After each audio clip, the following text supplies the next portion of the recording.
ကိုတခြားတယောက်နဲ့နှိုင်းရှင်းမိဘူးလားကိုတခြားတယောက်နဲ့နှိုင်းရှင်းမိတဲ့အခါမှာကျမတို့တွေကအနေနဲ့များတော့စိတ်ပြအားငယ်ကြပါတယ်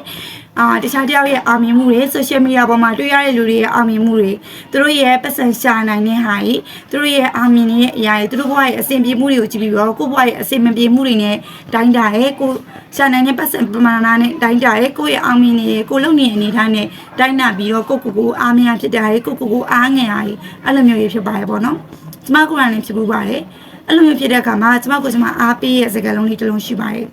စကားလုံးထွက်တဲ့စာကြောင်းဒီကြောင်းပေါ့နော်အဲ့ဒါက their success is not my failure ဆိုတာပါပဲသူတို့ရဲ့အောင်မြင်မှုကကျမရဲ့ကြာရှုံးမှုမဟုတ်ပါဘူး